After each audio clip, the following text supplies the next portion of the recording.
What's up, y'all? Shadow People. What episode is this, Drew? 20, episode 24. And we are live. Some of us are live in the studio. Some of us are live in Europe. Spain, I believe, is our co-host Nigel Hall. What's happening, brother? What up, bro? I'm back in this bitch. I miss y'all. I see a lot has been going on without me, and I'm mad as shit. I had to come back. I had to come back in here. Well, look, you got a lot of love at Soul Sister's birthday party. Feel the weapon. I did. Yeah, I sent you that. You know, I made a little video, a little montage of all the people showing us love. So yeah, you were missed, and then everybody was shouting out the podcast, and oh, it was great, man. Oh, it was great. The Gap Band thing was incredible. Soul Sister, of course, it was amazing. It was, man. I really wish I could have been there for that. I think I don't know if she told you, but like I think I might have been the first live band thing she ever did. Yeah, I think so. For her birthday celebration. Was that the time Questlove was there too? Was that the time? That was a different time. I think that might have been the next year because I think Rasul. We were hanging out with Rasul in the back. I got pictures from all of us backstage that time. Yep, I actually found that picture the other day. Google told me I was running out of space. I had to delete the whole bunch of pictures, and I found that picture, so I did not delete it. So when I find it, I'll make sure I send it so we can. So speaking of Questlove, this is making me think about Philly. Did you just recently record with Jazzy Jeff? I was just down in I was just down in Delaware recording with Jazzy Jeff and Corey Fonville and this artist named Ronnie Lux, who I have been you turned me on. You turned me on to her music. That's boy. Yeah. And not only, bro, she a nigga, bro, and that's why I fuck with her because she a nigga too, bro. And I'm like, all right, I see what's going on, and like that whole area, and you know, Richmond and just the DC, Maryland, Virginia, Philly, just that whole stretch. I don't know, man. There's something in the water because we be on that shit, man. And Ronnie Lux is she's a very special vocalist. And I have not worked with anybody with her kind of talent in a very long time, if ever, I dare say. Wow, and that's saying a lot coming from you. Yeah, for me. Yeah. And here's why I say this. Because when we were recording, she was able. We gotta get her on the podcast. Absolutely, she's totally down. Oh, speaking of that, George Porter personally asked to be on the podcast, so we must oblige. Obviously, that's what he said. Yeah, he said we gotta let me on the podcast. You gotta get George on the podcast. Yeah, okay, perfect. See, all right, that's wonderful. So we're gonna work on that as soon as I get back. Yeah. But this is what I'm saying about Ronnie is that we were recording a record, and Corey Fonville was producing the record. You know, shout out to Corey Fonville. It was just his birthday yesterday, so shout out to him. Morgan Burrs from Butcher Brown, my man Tammuz, was there. Umir, DJ Jazzy Jeff's son, Jeff. You know, the whole fam was there. It was really cool, and it was cool because I got to do that because Jeff does this playlist retreat where like everybody in the fucking world comes to his house. Yeah, he was telling us about that. Yeah, man. And I'm always on the road when it happens. So I'm on the road looking at all of these videos, and I'm mad as shit. And he texting me every 5 minutes. We miss you, bro. Get away with me. Right. Like, nigga, stop texting me, bro. Right. What the fuck is you doing? Anyway, so we working on this music, man. And Ronnie is so special because she's able to, before we are done with the take, she got the whole shit written, you know.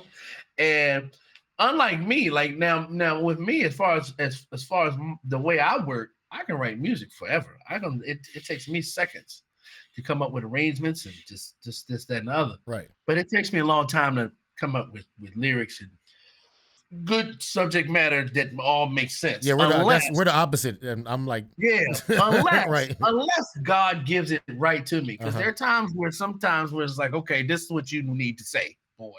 Yeah. And then I say it, and then it works. this motherfucker Ronnie is just writing this shit. And look, we get done. She like, all right, I'm like we gotta go in and level the shit, just make sure it sounds right. She like, all right, I'm ready. And so what the fuck you mean you ready? You know what I'm saying? Right. But she was ready. And that joint that we played on the radio the other night, man, I'm telling you, we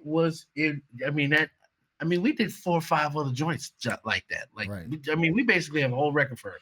So y'all need to stay on the lookout for that. That shit is just incredible. And that's just really, really dope music that I'm really proud to be a part of and glad that I'm doing. Right now, I'm out in Barcelona with Lettuce. How's the tour going? The tour is going good. The shots of the crowds look like y'all got some great crowds out there, huh?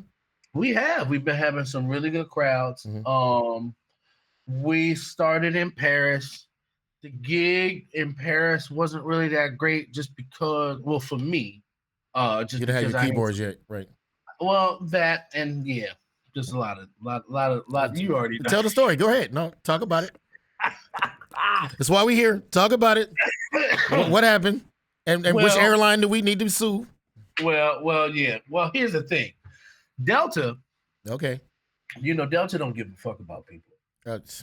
They're the George Bush of airlines. I want to play that. I don't know if you saw my post this morning, but I did that Jet Delta 2 doesn't holiday. care about black people. I did that Jet 2 holiday post. Right.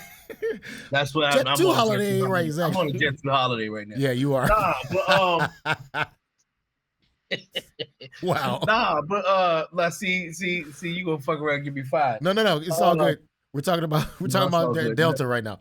We talk about Delta. So what happened to your keyboard? They did. So man, I get to the gig, and I want to shout out Rhodes because I got there, and Rhodes, the people at Rhodes Pianos over in London hooked me up with a nice Rhodes that I could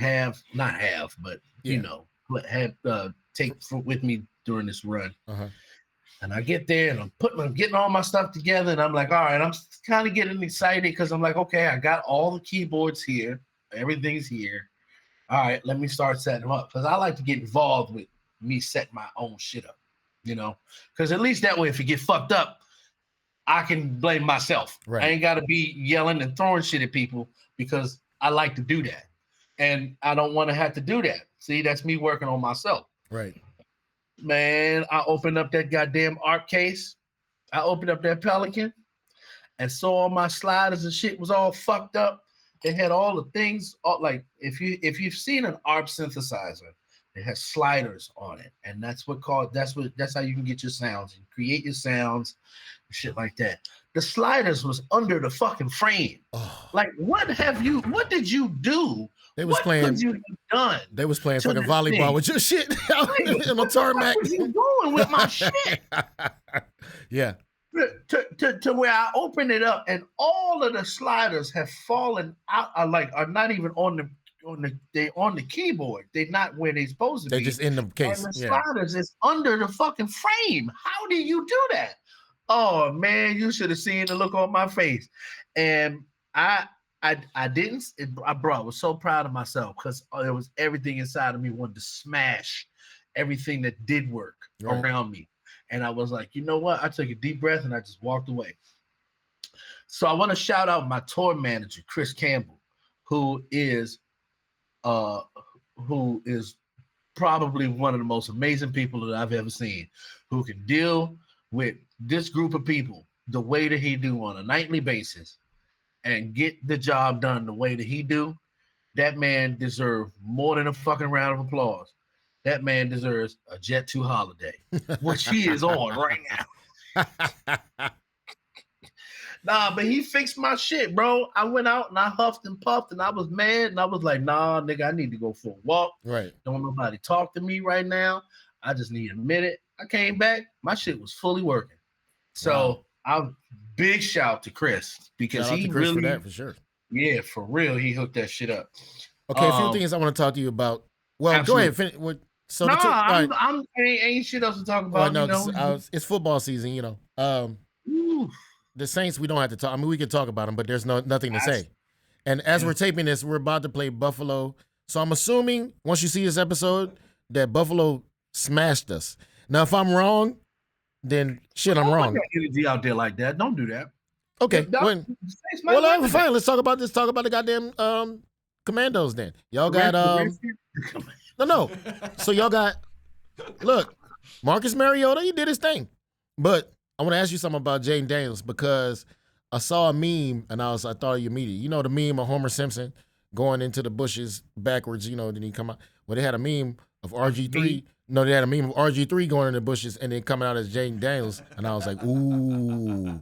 They put that out there. I was like, ooh, that's fucked up. But I mean, given the history y'all got, yeah. His whole face just changed. I'll tell you what I think about that. Uh-huh. I was listening. I watch or I listen to It Is What It Is a lot with Cameron and Mace. I love them niggas, man. Yeah, they're incredible podcast. Yeah, bro. Almost as good as this one. almost as good as this one. I'm trying to do my research. See what I can do to be better. But man, RG3 is a bitch, bro. Such a hoe. And he's talk about a fucking hoe, bro. And here's why. And I'm gonna say this, bro, because I was definitely one of the ones. And it was around the time that I moved to New Orleans, was when he was the quarterback for the Redskins. And I was definitely we gave him his first win from sitting on his ass. He threw a fucking 80-yard touchdown right in front of my face. Yeah, I was there too. Yeah. I was there. Mm-hmm. So what I want to say is this: I have watched a lot of people who have had one good season and one good rookie season talk a lot of shit and feel as if they have merit in conversations that surround legendary status. You know what I'm saying? Yeah. Shaq about to beat his motherfucking ass. First of all, if we're gonna be frank about the shit, Shaq is about to whip his ass, and I really hope it happens because he talking all that shit about Angel Reese. Now we know Shaq trying to too and everything, and that's I get that. But on the same token, Shaq called him out the other day, called him a bitch. And I agree with that. And the reason that I agree with that is because he has tried. No one is going to remember him for anything but his fucking podcast, which is bullshit anyway. Right. People are barely going to fucking remember that. People remember the lucky season that he had because this is what I always say about the Redskins is that if we've ever had a good season, if we've ever had a really, really good season, it's been because of luck. It was that way in 83. It was that way in 87 because we had the fucking, the lockout. And we had the replacement. So it wasn't even our fucking real players. Sean Payton was playing quarterback with the Chicago Bears. So I tell you, like, right. You know what I'm saying? So 92, we got lucky. Mm-hmm. We won. What game was that? We beat the fucking the Lions and somehow shut Barry Sanders down and got 13 crazy. yards. How did we that's only luck because that motherfucker was running over everybody that year. Yeah. So anytime we've ever had a good season, it's because of luck. Ain't had nothing to do with one particular person. And he has always been the one that's been like, oh, yeah, well, I'm the only reason that the Redskins were anywhere half as good. And then he wanted to try to RG3, RG3, yes. Gotcha. And then he wanted to disparage the work of Doug Williams, right? Which to me is sacrilegious. And they didn't believe in your ass because you know how much I love and respect Doug Williams. And they didn't even believe in him. They drafted Kirk Cousins in the same draft. Huh? They drafted Kirk Cousins in the same draft. They didn't even believe in you like that. They didn't even. They didn't even believe in you. And this motherfucker, Kirk Cousins, is still in the league. He's still in the league. Also during the Dan Snyder era. Oh God. Oh yeah, that's bad. So there you go. Yeah. So we gotta talk about that. But Kirk Cousins. Well, let's talk about Kirk Cousins for a second. This motherfucker is still in the league, and he has made $400 million. He has made $400 million. I don't know where Kirk is right now, but he talking about you like that, don't you? You like it? Who the fuck? Who is his agent? That's what we really need to. I don't know, but that RG3 shit. But anyway, Dan Snyder. But now y'all got Magic Johnson. Y'all good now. Right. We definitely have. From the top. We have a Dan Snyder now. His name is Mickey Loomis. we got our own fucking Dan Snyder to deal with. You know what I'm saying? Mickey Loomis is Jerry Jones. Right, bro. exactly. Why? Perfect. Yeah, like, bruh. Speaking of Jerry Jones, I'm gonna say this. Wait, did you see it? Did you watch the documentary? I'm about to talk about it. Bro, hold up. Let me just talk about it. Okay. Let me talk about it, because this is some real shit. On recommendation, Jerry a real fucking slave on him. You know what I'm saying? Look, okay, let me just talk about this. On recommendation from John Notto. Shout to John Notto. That's my home. Love Notto.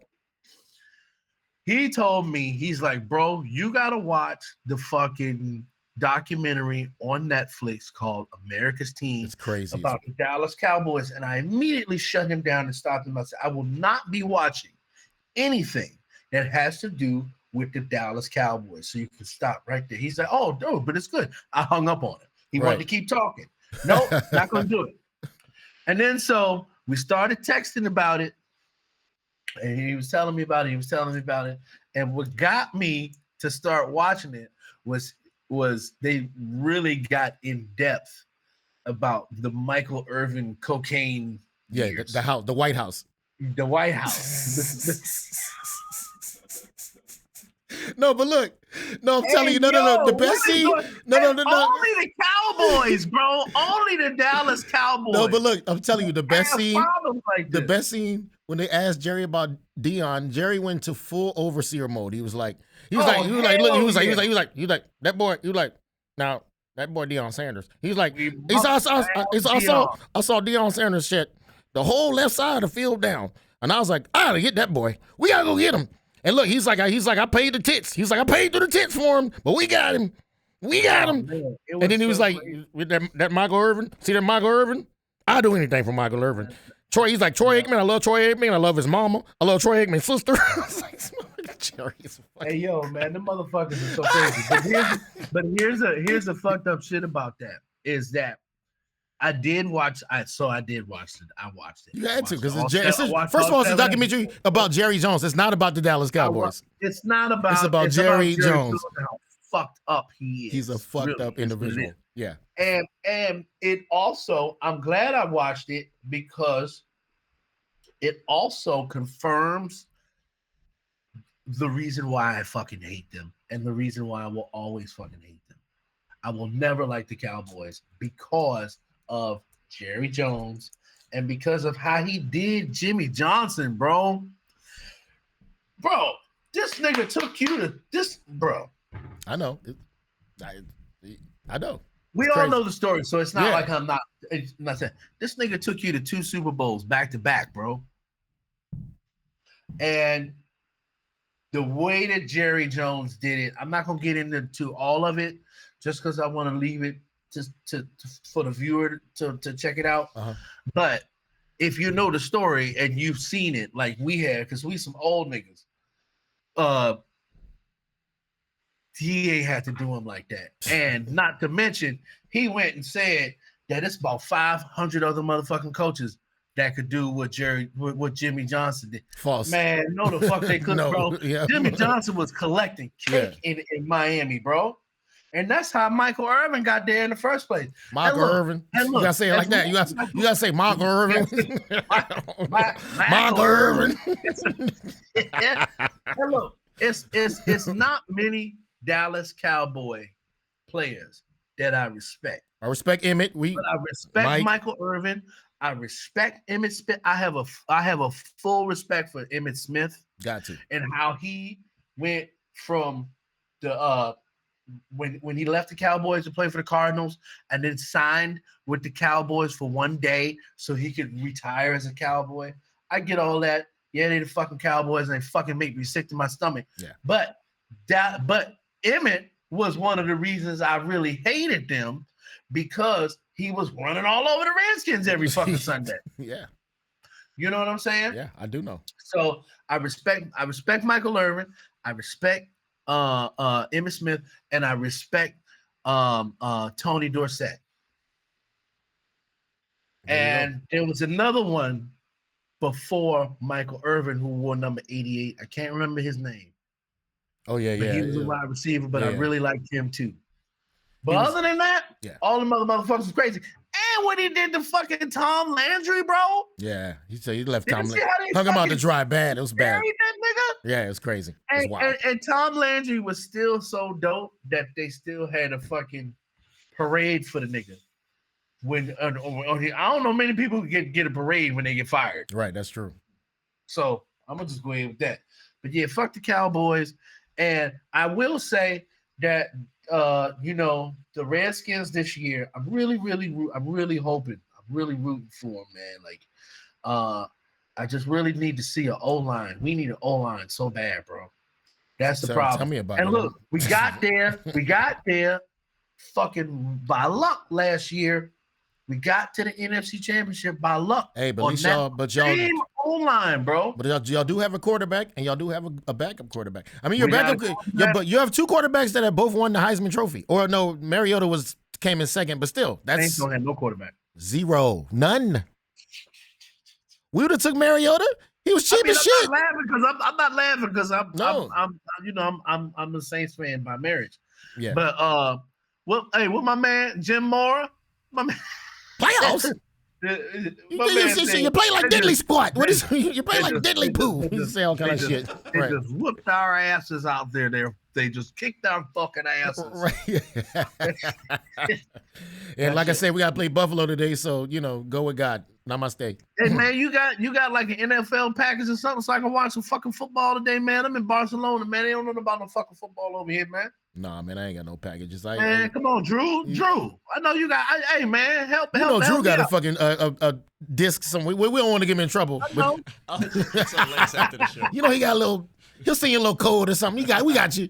Hey man, send me a code, bro. Let me help me out, man. I can only watch Thursday night because I can watch it on Prime. Right, exactly. And Thursday night games is poo. So good luck. Thursday night games is poo. Right. All right, we're going to take a break, and we'll come back. Let me take a short pause. We'll be right back. Here on The Shadow People, y'all. We here with Nigel Hall, live from Barcelona. I'm like... Yes, y'all, we're back with The Shadow People, live with Derrick Freeman and Nigel Hall. I want to give a shout-out and thank you to SE Mics, SE Electronics, have provided these brand new microphones, and I must admit, these microphones sound incredible. Like in my ears. Hey man, you might have to let me take one of those back to the studio to see how one of them work. He's nodding his head, but I don't believe he's gonna let you do that. Yeah, I know. He's mighty quiet over there. He was nodding his head like this, but his heart was like, fuck no. They're nice. They got a little built-in EQ in them. Yeah, they sound great. These mics are incredible. Thank you, SE. Thank y'all so much. Look, I guess I gotta ask HW. Yeah. I mean, HW got to say about it. No, he refuses. I already know. Okay, so we were talking off camera a little bit, and I want to talk about it. So Kenny Burke had a song called "Rising to the Top." One of my favorite songs of all time. Definitely one of your favorite songs. And Lettuce just came out with a version of that. That thing is excellent. Let's talk about how that came about, because I'm proud. I'm proud of you guys, man. I'm so proud of y'all for making that song and doing it the way y'all did. I'm just. And I know you had a big hand in the production of that, so let's talk about it. Yes. Well, I'll tell you that. I just remember. I remember being a kid, and my mom playing that shit all over the house. Yeah. And same. Our moms would sweep the floor with the record covers and use the record as the dustpan, and all kind of shit. And we were in the studio, and it was a long day. I think we'd been in there for 12 hours that day, just recording shit. And I was crashed. I was so tired. And they were like, hey man, we gotta do a song. I'm like, okay, what's the song? He's like, I don't know. What you mean you don't know? I was asleep. Right. Right. These are kind of the conversations that I have when I'm out on the road doing shit. But the funny enough, they were like, well, let's just think of a cover. What's a good cover you want to do? I'm like, oh, okay. Well, here's one that I feel like it's easy enough for us to pull off. That's okay, really? well, no. Well, here's what it was. Right.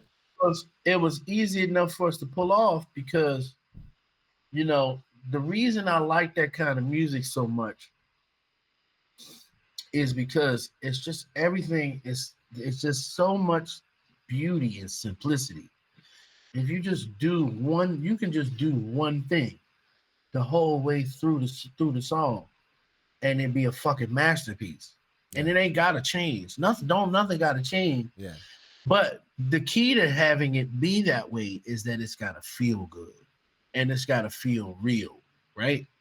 So we just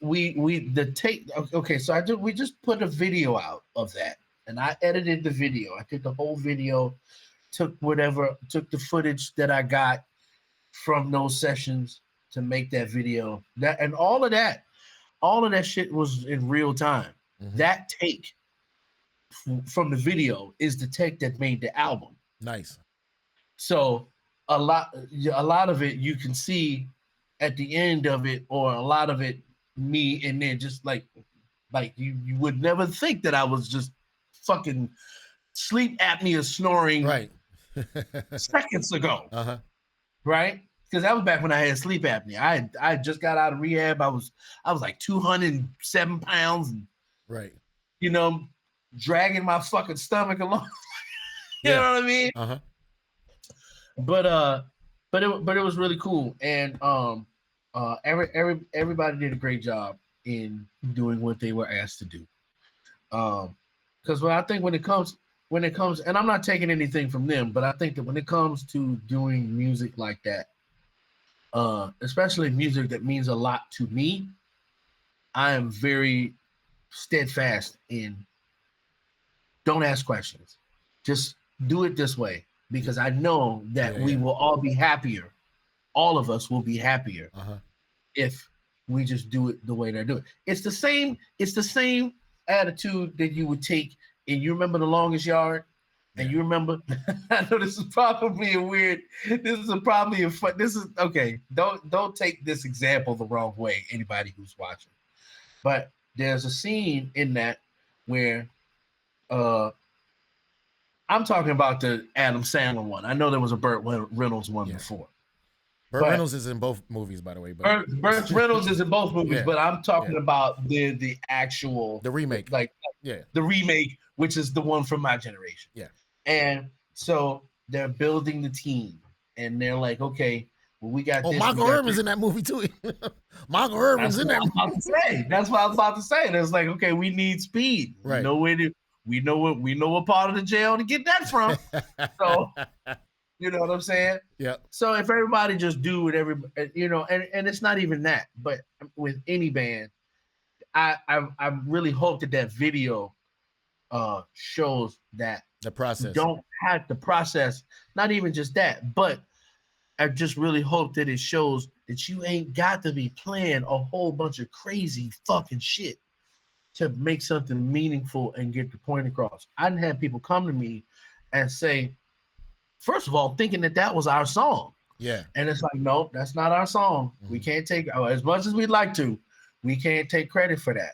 And, you know, but the attitude that goes into us making that music what went into making that particular tape was ours. Yeah. And it's definitely undeniable when you beat the two together. Mm-hmm. And I'm not saying that our version is better than the original, because it's not.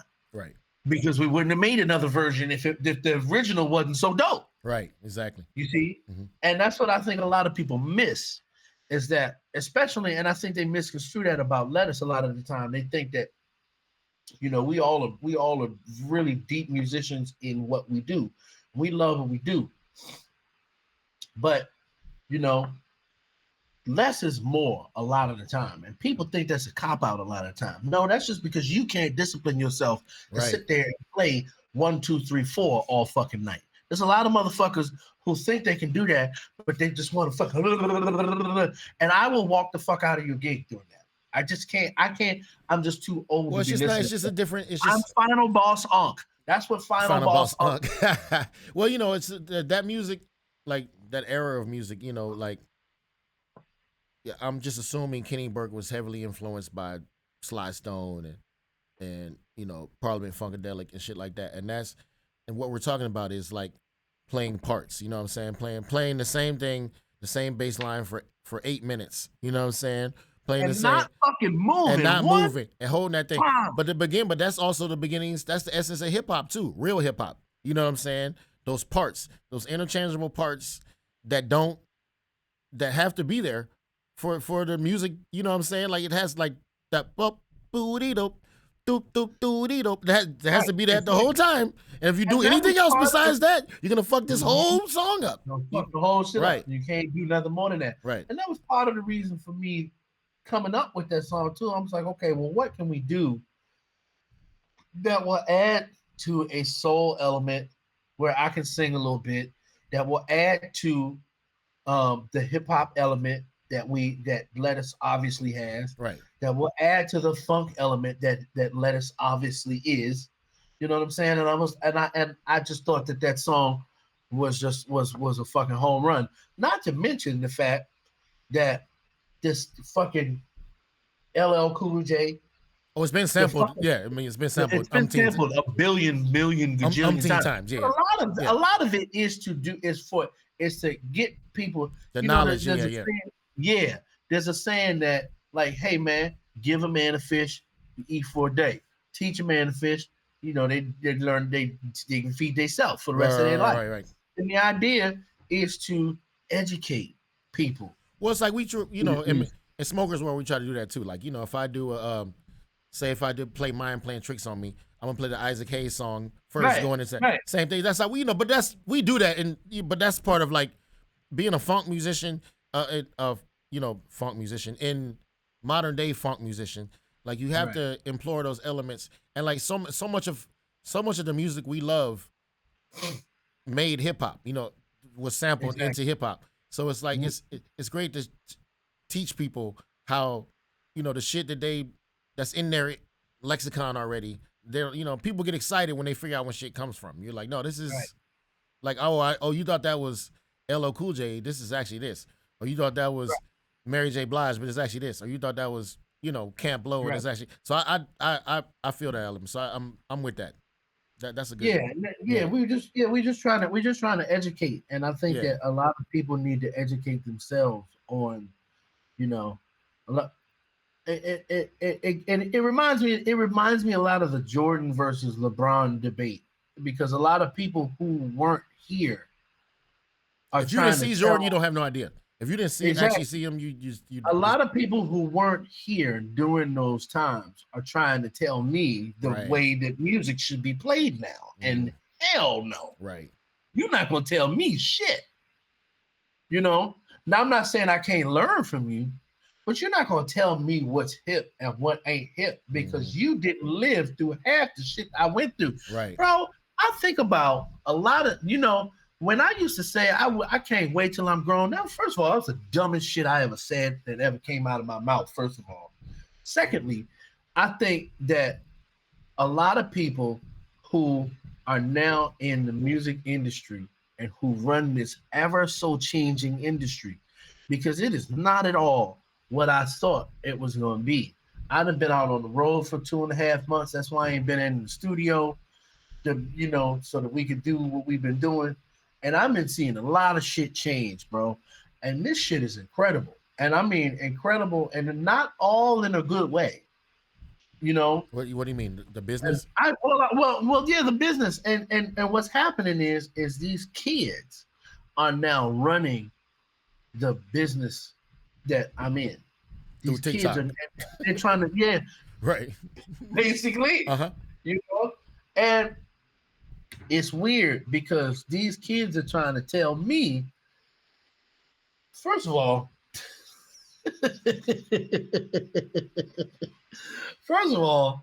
if you're a child you need to stay in a child's place. You know, I don't like when people. That don't mean that what you're saying ain't right and I can't learn from it. But you need to watch how you talk to people. Mm-hmm. And I'm not even talking about me. Like, you take me out of the whole equation. You need to watch how you talk to people in this day and age. Because certain people ain't gonna go for the way, they're not gonna go for the blatant disrespect. You know, there are people who have been here who have seen so much more than some of these young kids have seen, who are running these record companies and running these labels that are trying to tell you what is good and what's going to work, and you know what I'm saying. And again, not to say that you can't learn from that to build your brand and shit like that. Mm-hmm. But yo, man, it's just this. It's this society. Bro, we are cooked as a fucking society. And the reason I say this is because disrespect is what gets numbers. We were just talking. That's what we were talking about when. Yes. I don't want. You know what I'm saying? Yes. We ain't even gonna go into what we was talking about. No, we're not. But the disrespect is. But that's what I'm saying. Astronomical, right? And how I respond to the disrespect is how I'm gonna keep my numbers up. Yeah, it's weird. That's a weird. And then, so that now means that I have to deal with this stress of your disrespect and all of the people who are on your side. How I'm gonna carry it, and how but the thing is, being successful. No, but this is the thing. That's not the only thing. But this is the thing. This is the thing I realize about that though, is that it has a. It's like fruit stripe gum. The shit doesn't last long. So if you don't respond, it will just go away. The response is tricky because now you know what I'm saying. That's where Drake fucked up. Think about it. Like, think about how his life has been the last 2 years just because he responded one too many times. Like, all you had to do was shut the fuck up, and your life would be great right now. But you thought you had to clap back on a clap back, and then you got clapped back out. Clap back, back. See, so fuck around and find out. See what I'm saying? Yeah. That's why I wrote that song. I got a new song coming out, by the way, October 1st, called "Fuck Around and Find Out." This is exactly. I thought it was already out. Oh, it's basically out now. Well, it's out. It's floating, but it officially comes out October 1st. But by the way, man, I just want to tell you, bro, I'm real proud of you. Thank you, man. It takes a lot to put any kind of fucking music out. Yeah. In this day and age, and the fact that you have steadfast and push through the muck that it is to get studio time, get people together, to go into your mind and write music, man. I commend you, and that Derrick is the greatest reward any of us can ever receive. Right. Is making it available to the people. Grammys, listen, Grammys are nice. Fuck them. Yeah. Yes, I said it. Fuck them. Because when you least expect it, that's when you'll get one. Yeah. So when you go into making progress, the more fuck you are about a project, the better off the better off you are of getting a Grammy. So. Yeah, man, I'm very, very proud of you. I had a history with a few festivals like that where I said I didn't give a fuck, and then now they hire me every year. So, ta-da. So, okay. You know what I mean? I love you. See, your ta-da is like anyway now. Right. Like, I like that's what we need to get. That's exact. Okay, stamp this, because this is a new idea for Shadow People merch. Is we get your face like this and ta-da. That's gonna be killer. Yeah. That would be perfect. Because it can have several meanings. It could be like a got you, or like it's great, or like it's fucked up, or it's like right. Like it's the new you good. It's like you good. It could mean it could mean a few things. Like, all right. Fuck around and find Drew, out. what's going on in your world, man? What's happening? You mighty quiet back there. You just counting all the free microphones you got back there, huh? Yeah, man. I'm excited about that. You know, keeping the studio afloat over here. Getting ready for the. We playing at Fed the Void too. Drew's playing with PYMP. I'm playing with Smokers World. I knew Drew was there. Drew, I'm gonna make Drew sit in with us anyway. But yeah, that's gonna be fun. We playing Fed the Void next weekend. It's like out by Lafayette somewhere, huh? No, it's way out somewhere in Oakdale, Louisiana. Somewhere where I had to get a hotel room because I'm like, when the gig ends at nighttime in Oakdale, Louisiana, guess what I'm not doing? That sounds like a sundown. Right, exactly. I'm like, y'all can drive back home if y'all want. I'm going to the He-Con-Ho Lodge. Yeah. As I like to call it. The He-Con-Ho Lodge? The He-Con-Ho, right. It's like the hotel row in fucking Bear Creek. Oh my God. Yeah, they got this. They got like a Huddle House. Remember, it's a fake Waffle House. Remember? Yep, the Huddle House. The world famous Huddle House. We all have been there. Yep. Hell yeah. They got the Huddle House right next to the Waffle House, right, with the McDonald's in the middle. Next to the subway with He-Con-Ho Lodge. Yeah, bro. You better take. Hey, look, if you need a car, my car. I'm renting a car. I'm renting a car because I'm not fucking around. Yeah, I'm. Yeah, bring it and drive your ass back. How long it take from Oakdale to? I'm staying overnight, but I'm leaving at 6 a.m. No, I'm not driving that night. I'm not driving that night in the middle of Louisiana. I'm not doing that. Yeah, you're right. I'll take my chance at the hotel. Hey, look, you're exactly. Look, lock the door then. Kaka, you already know.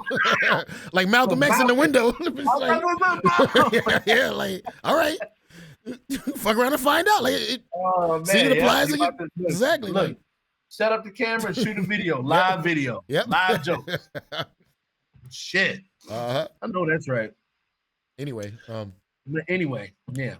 So when you coming back? Our next episode we'll be back in studio, right?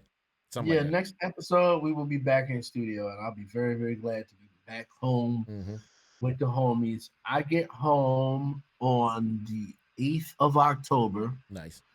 And I actually have a gig the night I return, which is weird, but we're gonna see. We're gonna see if I end up doing that. Because I might be jet lagged in the motherfucker. But a Jet 2 holiday. But yeah, I'll be home on the 8th of October, and I will be home at least until the 22nd. Then I'll be going to Australia and then Tokyo. Nice. So love it. I'll be doing the thing, man, as we all will be. So I really, really appreciate y'all holding it down while I've been gone. And I love y'all so much, and I can't wait to be home. So great, man. It's great talk. I'm glad you're here. We sound good. Glad I'm not locked up abroad. That's enough. Hey, it's a great show on Netflix. If you get a chance. Oh, I love that show. That's why I said it. I be watching this show all the time. Look, you ever want to know how I keep my anger in check? Is I watch that show. Locked Up Abroad. Now they almost locked me up in Copenhagen, and you know why. But they, Oh, I know why. The police officers were very nice. We just had a nice conversation, and they were like, "Come on, bud, you can't." So they kept saying, "Come on, bud, you can't. We know you're here for the festival. Like, we don't want to take you to jail, but you gotta rein it in, okay?" You gotta tone it down, man. You gotta tone it down. They tell you tone knob down a little bit. I was like, all right, thanks for not taking me to jail. No, they gave me a ride. They're like, we'll take you to your next gig. Yeah, well, you ride. Yeah. Next ride. Look, first ride's free. Yeah. Next ride ain't gonna be so free. And see, they took a few. Look, we know a few. I'm not gonna say no names because it's not my business to tell. But there's some prominent artists, New Orleans artists, who had to go to jail in Europe, and they had some interesting stories about that. Oh yeah, man, so we should bring them on. We should bring them on so they can talk about it. Exactly. I'm not trying to put nobody on blast, but I did. Let them do it themselves. Right. Yeah, man. Anyway. All right. Well, I'm Nigel Hall. Derrick Freeman. And we are the Shadow People. Thank you for tuning in. We'll see you next time. We're going to get up to the Brown Hound Sounds. Town. Also, with these brand new mics. Another shout out to Crescent Cannon for sponsoring our Tips podcast. That was beautiful. And of course, yes. SE Electronics. These mics sound incredible. Incredible. Yeah. Yeah. Happy. Yep. I'm definitely going to be trying them bitches out as soon as I get home. Wow. Cool. Indeed. Yeah, man. Well, be safe out there, bro. Love you. Love you too, man. I'll see y'all when I get home, bro. I'll be home. Hug Jamie. You can find a little. I tagged the wall of Ronnie Scott somewhere. I'm sure you'll find it if you look close enough. I'm fully there already. Yeah, so you know how it is. Sure. Drew, you got anything else to add? Nah, not really. Not who really. That? Perfect. Who that? Yeah, exactly. Who that? Hey, good. I hope I'm wrong. Look, I hope I'm wrong. This is the type of game the Saints are I gonna hope go you're 1 wrong and too. 16. I hope I'm wrong. We're not talking about Josh Allen. I want to be shamed for saying that I think the Saints are gonna get fucking creamed today. So hopefully they'll embarrass me and I'll be wrong. All I'm gonna say is that we are talking about Josh Allen. Look, I got the Bills defense on my fantasy team. I'm not even trying to. I mean, I I'm wearing the Saints. I love the Saints. I'm just saying, but I'm practical too. I'm like, well, seems like the Bills defense might be a good. Might be a good play. Yes. That's how you do it. That's exactly it. All right, bro. Love you, man. Love y'all too, man. Y'all be safe out there. Yes, sir. We'll talk to you soon. Peace, Shadow peace. people, y'all. Ta-da.